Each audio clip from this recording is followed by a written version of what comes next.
right now. And I am so excited to be here today with Mark Winne, author of Foodtown USA and longstanding food systems advocate, and with Jen Hossey from Island Press Publishing, who's been helping put this author talk together. Thank both of you guys tremendously for being here today and for being part of this. And thank all of you guys who are joining for taking the time out of your day to be here. I know that we are in the midst of some very uncertain and nerve-wracking times. I really hope that today's conversation offers you guys some inspiration and reminds you of all the really cool work that everyone is doing across the country, because there is some really inspirational stuff going on that all of you are part of. So before I hand it over to Jen and Mark, I'm going to do a quick intro to the Zoom platform in case you're unfamiliar. So at the bottom of your screen, you should see a toolbar, and on the bottom left, there is a mute button and a video button, the option to turn it on or off. Please stay muted until the discussion at the end, but feel free to turn your video on. It is always fun to see everyone's faces and put some faces to names. Let's see there. There's also the chat box there. Feel free to introduce yourself, say where you're calling in from, and use that for any questions that you might have towards the end of the conversation that we can get to as well. Let's see here. Okay, so this author talk, like I mentioned before, is offered by the Food Systems Leadership Network, which is a national peer learning community of food systems practitioners that are working across the country and across the food value chain. We focus on connecting y'all to resources, to trainings, and to each other so that we can all create more just, equitable, and sustainable food systems. And this idea of an author talk actually emerged from one of the FSLN's book clubs that it piloted out last fall. So we're coming full circle, which is super exciting. And yeah, so how this is going to work today is that Mark is going to tell us a little bit about Foodtown USA, give a little synopsis of his books, share some insights from his research, and then we're going to open it up for Q&A and a conversation. I think we have like a nice amount of people, so we can really have some good questions coming through. So thank you all again so much for being here. Really excited to get this thing started, and I will hand it over to Jen now to say a little bit about Island Press and to introduce Mark. So Jen, over to you. Thank you.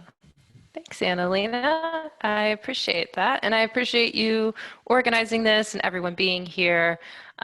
It's a real pleasure to take part, and I admire all of you and your work as food systems leaders. So thank you for what you do. So just a little bit about Island Press. We're an environmental nonprofit book publisher. We started in 1984. We have a simple idea that knowledge is power. The power to imagine a better future and find ways of getting us there. Our mission is to elevate voices of change, shine a spotlight on crucial issues, and focus attention on sustainable solutions. We have a wide variety of programs and partnerships with authors that bring their views into conversations with people who can trigger change on the ground and keep it moving forward like you all. So we're very excited to take part in this. And I'd also like to introduce Mark. So Mark Winne, from 1979 to 2003, was the executive director of the Hartford Food System, a Connecticut nonprofit food organization. He is the co-founder of the Community Food Security Coalition, the Connecticut Food Policy Council, and the Santa Fe Food Policy Council. Mark's writings have appeared in the Washington Post, The Nation, Sierra, Orion, and Yes Magazine, to name a few. He is the author of 4 books, including Closing the Food Gap, and most recently, as you all are here for today, Foodtown USA. Mark speaks and writes on topics related to community food systems, food policy, and food security, and serves as a senior advisor to the Center for a Livable Future at Johns Hopkins. So with that, I'm going to hand it over to Mark and get his slideshow started. Okay, well, thank you, Jen, and thank you, Annalena, and thank you, everybody, for showing up. Yeah, these are trying times, and I keep trying to act like things are normal and pretending they're normal, but frankly, they're just really weird. And, but I think the best we can do is to make the best we can and see what opportunities are created by these really difficult times. I really appreciate you taking the time to consider my book. I'm going to talk about it, I think from two perspectives. One, as a person who's been involved in food system work for, I guess, my entire professional life, running a nonprofit food organization, thinking about the way that people get food, grow food, learn about food, all the many projects and activities that I've been involved with, a number of policy campaigns. I've been very much of an advocate at the local, state, and federal levels of government.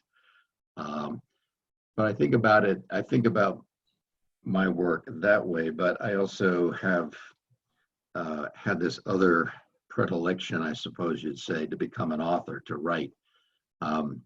I love writing, and I always like to tell this story that in the course of running nonprofit organizations for like 35 years, I think I had to write a grant proposal almost every day of my life. At least it felt like that. And I said, I really don't want to do this kind of writing anymore. But I was approached many years ago by an editor at Beacon Press to write a book that became Closing the Food Gap.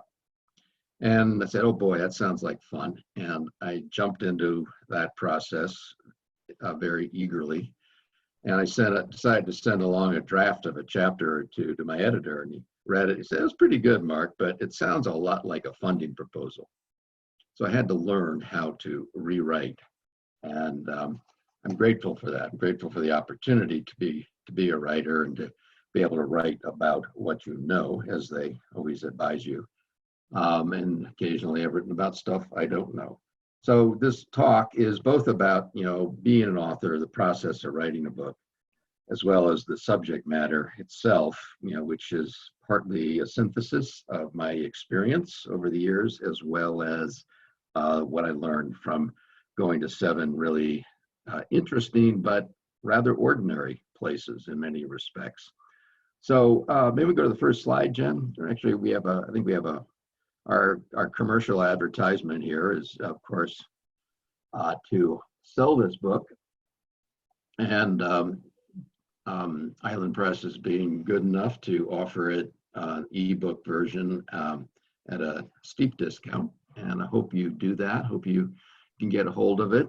Ordinarily, I like to sign books if I'm physically present, but since this is virtual, that makes that pretty difficult. So I have this one-time offer that you can forge my signature on your book.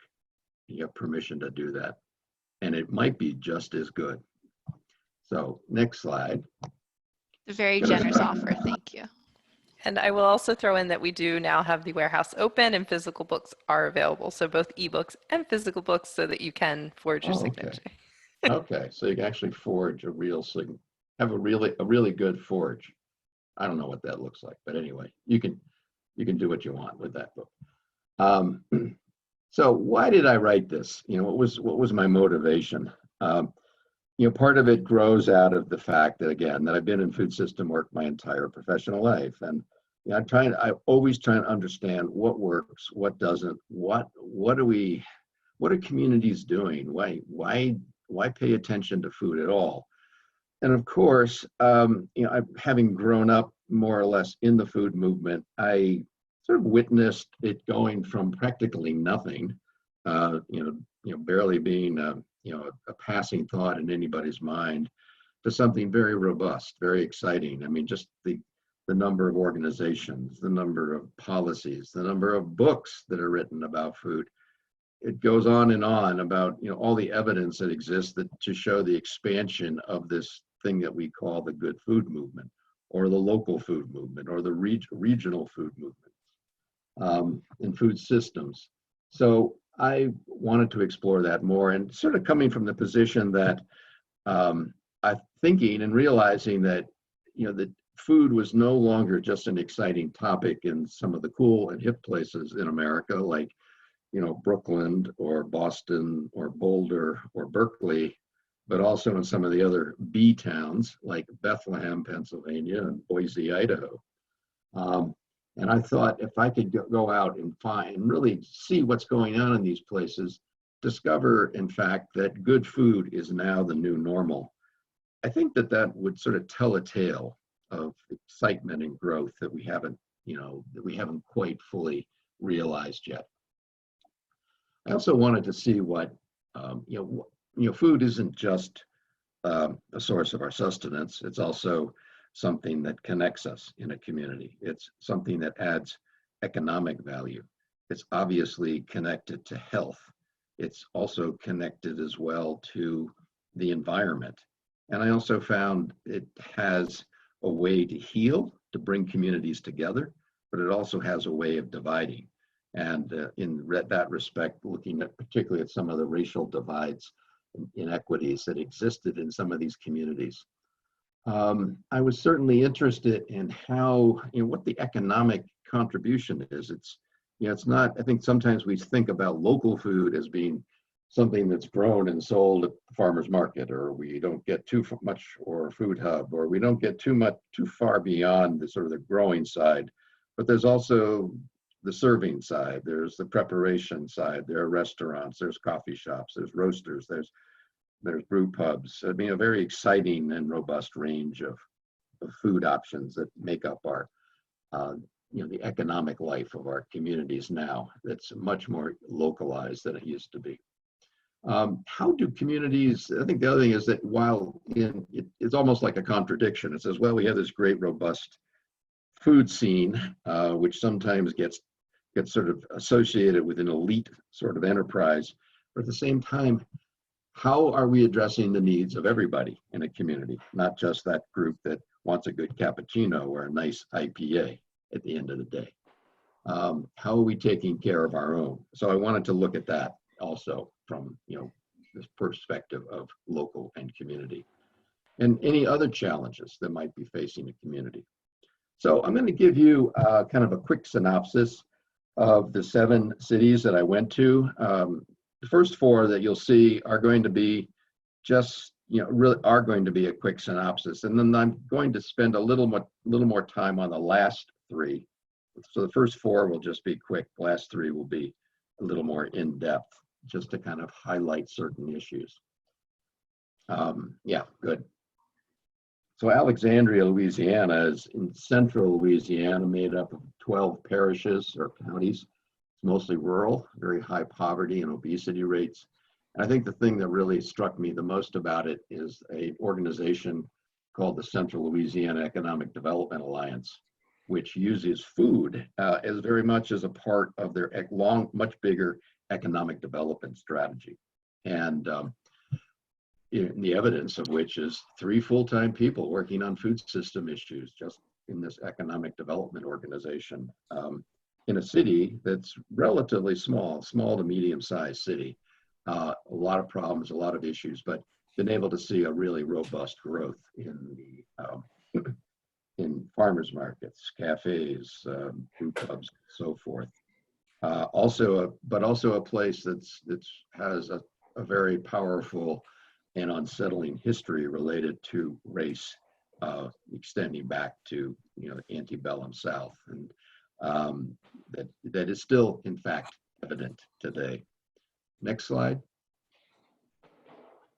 Boise, Idaho is one way. It was a fun place for me to visit because I always associated Idaho as being like just about home of the militias and the pro-gun advocates and people who would do some rather bizarre things. In fact, there was one small town in Idaho became famous for passing an ordinance that actually strongly suggested that every citizen in the town carry a gun. So I said, well, if that's the kind of environment you have in Idaho, let's see what they have in terms of food. And Boise was a real eye-opener in terms of a very robust food scene, a very, very strong relationship between restaurants, food stores, food co-ops, and the farmers. Also, a city government that was very engaged, a very progressive city government, in fact, and one that really put food at the center of their master plan, their master development plan for the city. Not just preserving land and protecting farms, but also looking at how to incorporate various types of food businesses into their community in a way that was not just all centralized in one location, but really would help inform and hold up and diversify neighborhoods throughout the city. Next slide, please. Portland, Maine was a place that I was actually, the one place that I was probably most familiar with before starting this project, since I'd gone to school in Maine, and my brother lives in Maine. I had a lot of Maine connections over the years, but it was also became a place where I sort of maybe jokingly referred to it as, so excited about local food that they aren't people that just talk about where food comes from. They talk about the politics of everything they're eating, every ingredient. And people will break into fisticuffs sometimes over their food, about the claims about being how local. One restaurant that refuses to serve anything that is not, and I'm talking like, condiments and anything at all, olive oil, anything that isn't grown within 50 miles of Portland. Bit extreme, but that's kind of evidence of the fact that it's such a big deal. But at the same time, they have huge challenges that relate often to their sort of industrial and rural past that are with them today, and sort of how do you accommodate new communities, new American farming, which was an outgrowth of the tremendous growth in refugees and immigrants. And also a very, very difficult opioid crisis, which, surprising to me, was being addressed in part through food. People were how do we bring people in? How do we feed them? How do we find out what their underlying problems are? How do we find out what services people need? And also, how do we mobilize people so they can become advocates for themselves? Next slide, please. Youngstown, Ohio, which many people may know of as part of the industrial Rust Belt,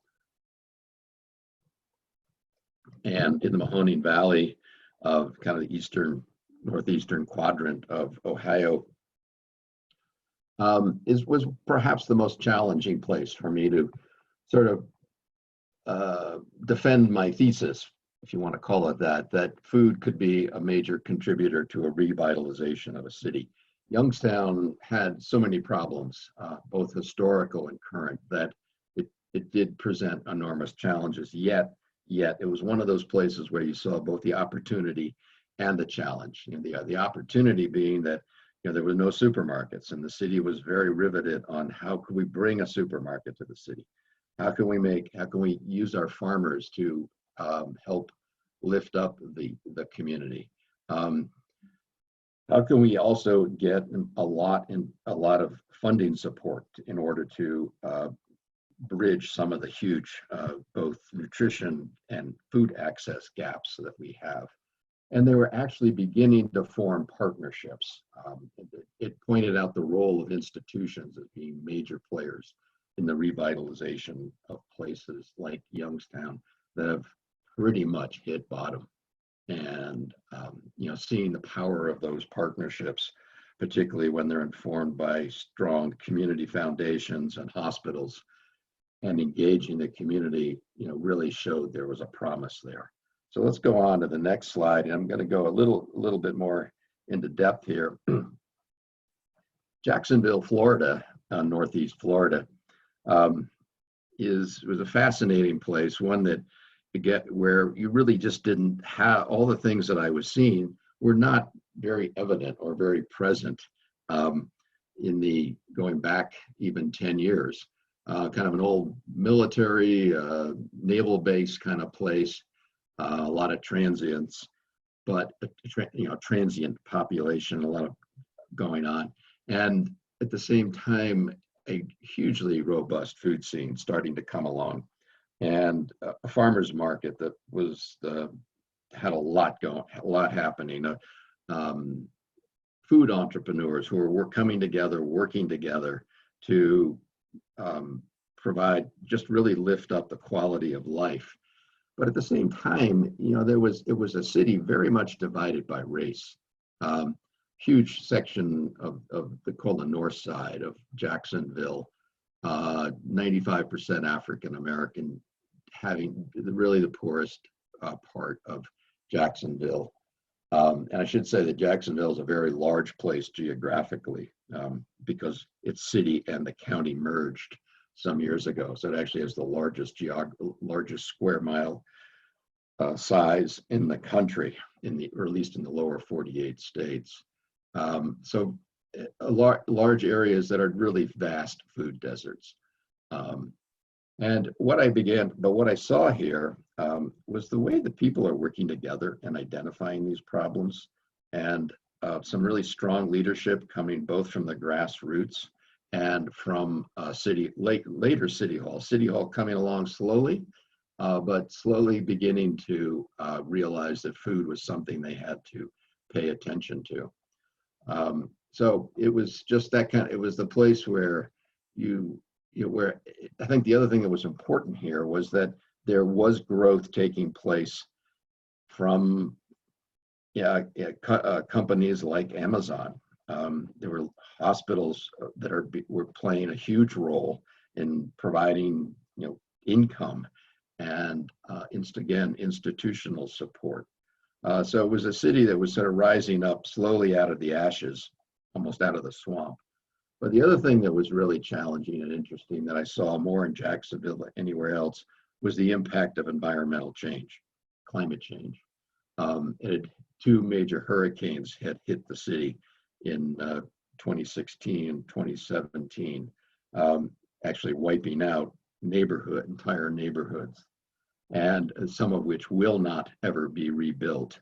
The fact that water was so evident as something that they were living very close to, whether it was in a hurricane or water that was going to be rising up out of the river. All of that was beginning to have an impact on how people thought about their food system, whether it was food banks or farmers or food businesses. Everybody was slowly beginning to say, we have to get ready, we have to be more resilient than we are. Go on to the next slide. Sitka, Alaska, speaking of water, it was a place, of course, that I was, you know, very excited to get to. You can only get there by air or water. There's no roads going to Sitka. And I was particularly fascinated by it because it has the highest food prices in the country, outside of a handful of smaller cities and more remote locations of Alaska. And I'd never seen a community come together quite the way people in Sitka have around food. It's they have a food policy council, they have a farmers market. Even though it only operates for about 8 weeks out of the year, they have very little, almost no arable land, and they've actually created land using just, you know, giant amounts of compost and fish products, wasted fish products, literally create soil. Of course, it has. It was like playing. Sorry. Anyway, so there was that, and but one thing that was particularly unique about the place was something called Planning Day. This is where the community came together on one day, a Saturday, in the fall. They brought their ideas about how to improve life in the community, what kind of projects or programs were necessary to address certain needs, and they had a whole process for how to actually select the ideas that people brought forward. A small amount of money was then provided to 2 or 3 projects that were selected that day, as well as people volunteering and signing up to provide in-kind support. Most of the projects that have been developed over the last 12 years have it continued to operate and have been successful. And about 2/3 of all the projects selected are food or farm related. But clearly what's going on there is also the environment, and it's having an impact on what are called subsistence foods, which are particularly important to the native Alaskan culture. And the Sitka tribe be making up almost half of the population of Sitka. This food is being lost.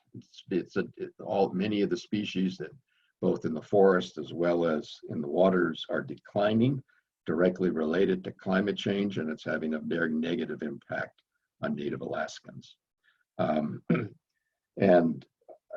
Yeah, so that's again, community pulling together, trying to make a statement, trying to solve their problems in a very cohesive fashion, but at the same time addressing some very significant challenges. Go to the next slide.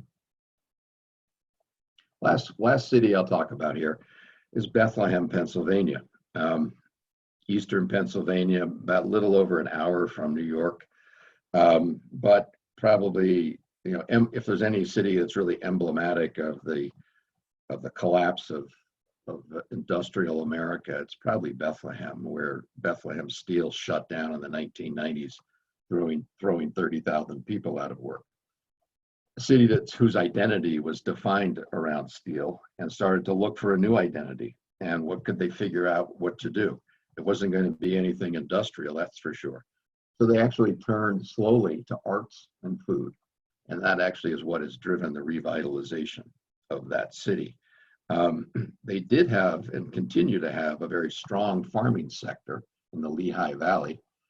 And that has been cultivated both to develop farmers markets as well as direct sales to institutions, including farm to school. There was in this case, also a lot of institutional support coming from universities, hospitals, and to some extent restaurants. But I think the one story that kind of illustrates how they brought it all together was in an area that's called the South Side, which is sort of probably your lower income area, the oldest part, one of the older parts of the city, right next to the steel mills, and a very, very diverse area. And over 60 restaurants, all locally owned ethnic restaurants and affordably priced restaurants were created in and around this area. A new small independent supermarket was brought into an area that was otherwise a food desert. They're actually in the process of developing a food co-op as well.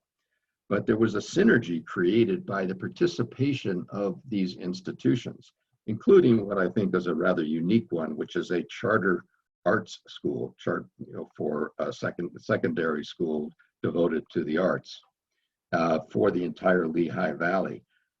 It was developed 4 years ago, right in the heart of this community, brand new building, attracting 650 students from the entire Lehigh Valley. And they don't actually have much of a lunch program. Most students eat out, and that's by design. They want them to go out into the community and support the food businesses. They also have 90 performances every year that are attended by parents and family and friends.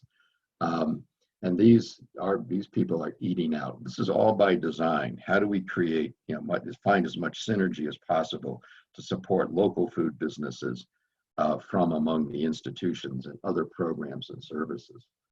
So, and then it was also supported very much of this development has been, by design, was supported by the local government and people who were very active in making sure the government was paying attention to small scale, locally owned businesses and not just looking for some big fix by supporting some new outside corporation. So I think that's, let me go to the last slide. I think, Jen, so these are just some of my quick lessons learned from this process. All of these places in one way or another, were addressing food insecurity and limited access. They were at diet-related health issues, climate change. They were looking at how food could make a contribution to the local economy. Racial divides and inequities were very apparent.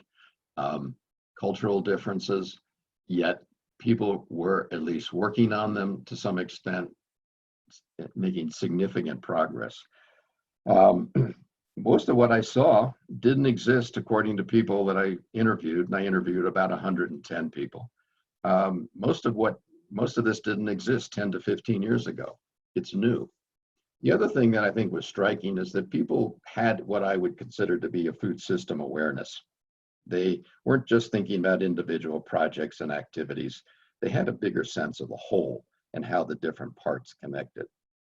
Again, they were recognizing that food was making a significant contribution to the local economy. Local governments were very much engaged, and food policy councils in most of the cities were active. Maybe one of my more surprising findings was how important individuals were as catalysts for change. I'm a group guy. I'm a person who believes in organizations, believes in coalitions, believes in teams. And I saw plenty of evidence of that. But I also saw the unique role that certain individuals who stick around for a long time can make to the growth and the improvement of a city. Millennials, I have two of my own.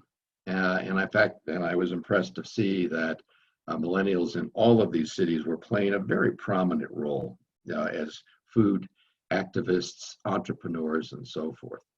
And entrepreneurism, it was redefined in a sense for me as something that was supported by the community. Actually entrepreneurs were held up and supported.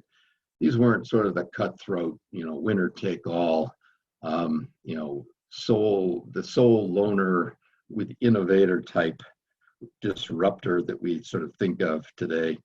These are, people who are, savvy in developing businesses or projects. It could be social entrepreneurs, but they clearly had support from the community.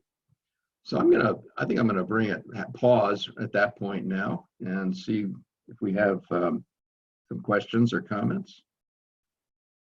Thanks, Mark. Yeah, that was really awesome. There's so much there, and I'm sure you had a lot of really surprising and wonderful interactions. So thank you for sharing that. And I'd love to open it up to anyone who wants to share some reflections, any questions. We have a nice sized group, so you can just go ahead and unmute if you'd like. Don't be shy.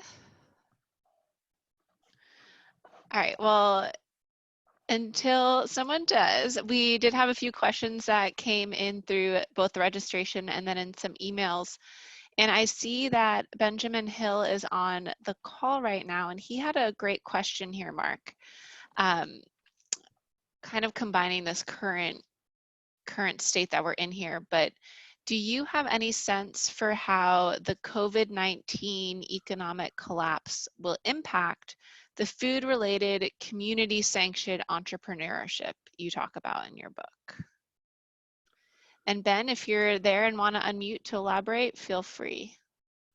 Yeah, well, that is like the number one question these days. Hello, Benjamin. I think, I'm like all of you, I'm learning. I'm in the middle of this myself and trying to understand, what the future looks like.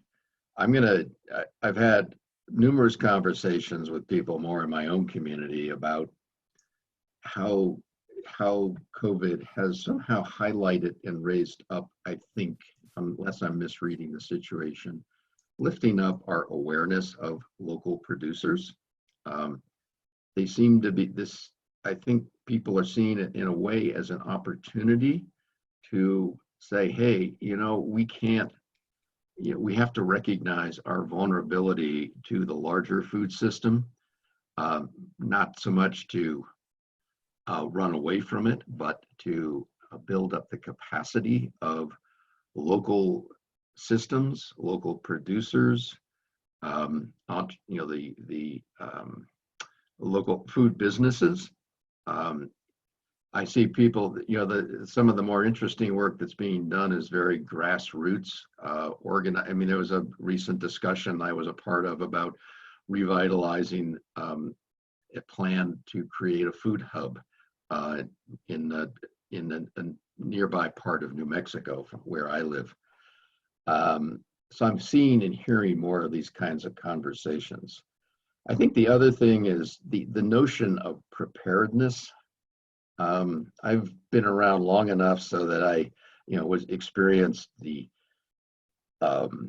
energy crisis of the 1970s, which actually led in some places in some cities to food shortages, shelves being bare in supermarkets because food couldn't be delivered by truck. I've lived through 9/11 and participated in efforts to, bolster our food security. And of course, a number of natural disasters and weather events that have shut down, at least for a short time, our food system. And every time I hope that we learn from that and that our preparedness is much more focused on our local and regional capacity, and not just our capacity, but our planning. So often the argument I make with city and officials is, when you think about emergency preparedness, why don't you account for food? Why is that not a bigger part of your planning and preparedness? And I'd say each time there's a disaster, we make a little bit of progress. There are steps taken. But I have to say also that it's never as much as we want. I think it's incumbent upon us as food activists to take, I say this with all sincerity, that a crisis is a terrible thing to waste. We need to use this as an opportunity to, challenge policymakers and others to build or rebuild our food system, our regional food system's capacity to feed itself. Yeah, and there's Thank you for some that. good stories coming out. Oh, go ahead, Ben. No, I just want to say thank you. That was very, very helpful. Thank you. You're welcome. Does anyone else want I'm to? going to add one more thought. Since I'm a writer, it's like a disease. You just can't stop doing it no matter what. And I think keeping a diary, I don't know how many of you are keeping a diary or a journal, even if it's just for your own use, I would encourage that and to do a lot of it. And, when the time is right to share it, use it as a way to document what's going on, whether it's in your own family, your household, your neighborhood, your community, food work you're doing. We need those records. I mean, yes, there will be lots and lots of studies, academic and otherwise, coming out of this. But I think some of the personal reflections and experiences that you're having now need to be kept in journals or diaries and used, as they're very powerful tools that you will find to be useful later on. Mark, it's Winton here. Nice to see you and hear you. I can't see you, Winton. What's wrong? Yeah, well, still living in the hills. Wanted to ask you a question about scale and thinking about all of these great local initiatives. And as you know, I'm particularly interested in the incentives programs and thinking about all of the HIP and FINI initiatives that are out there and others that were there long before that program. I feel like they've demonstrated proof of concept by now, and I'm wondering your thoughts on the idea of trying to start a campaign to take that sort of thing national. Why are we still? I understand the need for local control, but at the same time, we're reinventing the wheel every time another one of those starts up and developing infrastructure all over again in every locale. Just curious about your thoughts on how to make something like that, how to bring it to scale. Are you referring to trying to like substantially increase the size of FINI, for instance? Well, no, because I feel like the FINI, every time FINI, it's another grant and another locale that has to sort of start from scratch. Why not add a $40 incentive to every SNAP household's monthly EBT benefit that they can only use at a direct-to-consumer vendor. Mhm. I guess my thinking on that is limited to, the tremendous, I think the thing that's been most interesting about that is how it generates a tremendous amount of local and state-based creativity.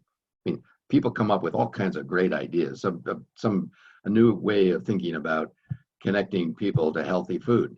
And rather than, I think maybe what you're saying, I think what I would agree with is that rather than trying to come up with yet another scheme, let's come up with one sort of unified approach to making healthy food available to everybody, and as much of that as possible from local sources. I don't know if the COVID crisis will help us do that. I would say that if we can assert ourselves with respect to the primacy of regional and local, and the need for let's keep in mind who's suffering the most right now. It's communities of color. I mean, I discovered just 2 days ago that 40% of those people with COVID in New Mexico are Native Americans. I mean, that's a travesty. That's 4 times the population of Native Americans in New Mexico. I think it's going to be, can we find a way to connect some of these dots, and maybe rather than come up with yet another sort of reinvention of Finney or GusNip or connecting people to local food through coupons and vouchers, could there be a way to drive one unified national effort? And that's what I would hope. I went to a farmer's market in Santa Fe last year. They had 6 different incentive programs at this one farmer's market. And I said, something a little off about that. I mean, why can't we find a way to bring this together? And I think it could be a good conversation for state food policy councils and local food policy councils. I mean, starting to drive a campaign of a more unified approach to food assistance and food programs, around these themes of healthy eating and supporting local economies, and as well as what the impact is going to be on the environment. I mean, I think that has to be another part of this conversation. That's the best I can do, Winton. Thanks, Mark. Just want to share what Kelly had chimed in here in the chat box, saying that Fair Food Network up in Michigan, I think, are doing important work to bring national incentive practitioners together. And in Arizona, they're expanding double up incentives into many grocery stores there, and putting those incentive programs directly onto EBT cards. So thank you for sharing that, Kelly. Good information. Let's see, does anyone else have any questions that came up while they were either reading the book or listening to the presentation? Any reflections about, maybe did you hear something that you're seeing in your community as well? Also curious if anyone is from one of the 7 cities that Mark visited.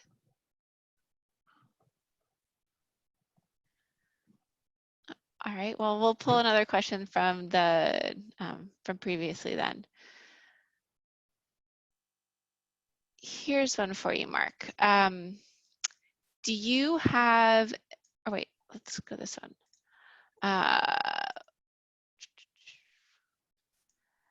Andrew is asking, in your books, what surprised you most about local leaders? Well, I'm going to let me frame my response this way. I think that, as I said earlier, I was really, I think my big aha moment was the primacy of individuals driving so much, of being catalysts, and not in the sense so you might think of as some charismatic leader, but somebody who is very grounded in the community, has been in the community for a long time, but also is fortunate to have kind of a big picture idea and point of reference for the community. And I'll give you 2 examples from Jacksonville. A woman named Lorraine Husband, who actually had been working with the Florida Department of Health for a number of years, but always had a strong bent toward food system work. I would say that, it's a person who provides connective tissue, somebody who sort of like who can think, outside of the box, at least in the sense of doing a single project or activity, and sort of and really believes that people ought to come together, focuses on process and collaboration and building coalitions. That she was a person who was able to do that. And she would organize focus groups for me, for instance, when I was visiting, that had a little bit of everybody. A little bit of, very representative, very diverse representation of the city of Jacksonville, from people of color to businesses, to big businesses, little businesses, institutions. And she continued to work in that vein. Usually sort of behind the scenes, not in a way that sort of draws attention to herself. So I think that type of leadership is really critical, really important to communities, as well as people that, another one from Jacksonville was a African-American chef who's just simply called himself Chef Amadeus, and had a way of sort of saying, hey folks, hey white folks, there's this huge food community, and it happens to be African American, and it's also a place which is an appalling food desert and an appalling food swamp, but it has a food culture that's very, very vibrant, and you need to pay attention to it, both in terms of what it means culturally and the contribution that it makes to the larger community, as well as the needs that are not being met. And he had a way of doing that I found extremely effective. Seemed to bringing together people from all walks of life, and in a way that was never offensive, never put you off, but engaged you and brought you into the conversation. That type of leadership is rare, and I think another thing that was surprising and interesting, particularly in Jacksonville, is that a fluidity between for-profit and nonprofit. I almost began to think those distinctions, and I found it in other cities as well, those distinctions between for-profit and nonprofit are growing meaningless, perhaps, because people would shift back and forth easily, depending on the needs and circumstances. A guy who was the head chef of the biggest homeless shelter and rehab program in Jacksonville set up a restaurant and bakery that in a community that was a sort of a bridge area between black and white in Jacksonville. And he did it specifically for that purpose of trying to bring those two communities together in a physical space in an area that was transitioning. I saw a lot of that, people wearing different hats. Let's find a hat we need at a particular moment, and that's the one I'll wear because that's what's called for. So that's fascinating. Another one was in Bethlehem, Pennsylvania.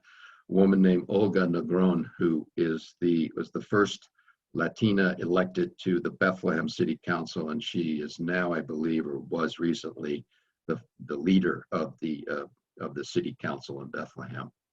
First person of color to occupy that position. And another leader who sort of has been in that community for 25 years, continues to call out, the big boys when they think that we need to have, try to attract a big corporation to, hit a home run for our economic development plan. Instead, we need a lot of small singles, a lot of small scale investment in local businesses to strengthen them, and that the public sector, city government, has to stand up and be a part of that. She was extremely effective in making that happen. And every time she'd run for office, she would always be the highest vote getter. So, you know, and then there were other, I mean, I could go on, and then that's why you got to read the book. But I think that it's important to realize how these people, these individuals, how they work, and the style that they use that is so well suited to their place and unique. And you can't come in and necessarily replicate it. But when you find these people, you have to hold them up and really give them the attention they deserve. Well, I really appreciate you saying all that, because it's bringing me back to what this network of individuals is, and it's a network of systems leaders. And so we're all, or a lot of us are having that, like that big picture thinking and connecting the dots and really, you know, becoming those individuals that you were interviewing or are already there. And so I just really appreciate you for lifting all that up, because it is important, and it's that connecting and that leading from the heart that will really get change done. Right. I have a question. How did you go about identifying these cities? Like, where did you find them? Good question. It's the first question that people always ask me. Well, first of all, I wanted diversity in terms of size, rural, urban. I did not, as I said at the beginning, I did not want like cities that had a high foodie profile. Places that you would not think of if you're looking for, you know, a good cappuccino or an IPA. And I also, having been in the food movement for a very long time, I have been around to lots of places, and I know lots of people. So when I told people what I was looking for, they would give me recommendations. I said, you know, this is what I want: a place that doesn't have a high food profile, but it fits certain categories in terms of size, location, region, and ethnicity, race, and ethnicity. So that's how I ended up with a list of about 25 that I really wanted to go to, but Jen Hawes at Island Press wouldn't allow me to do that. She said I had to pick 7.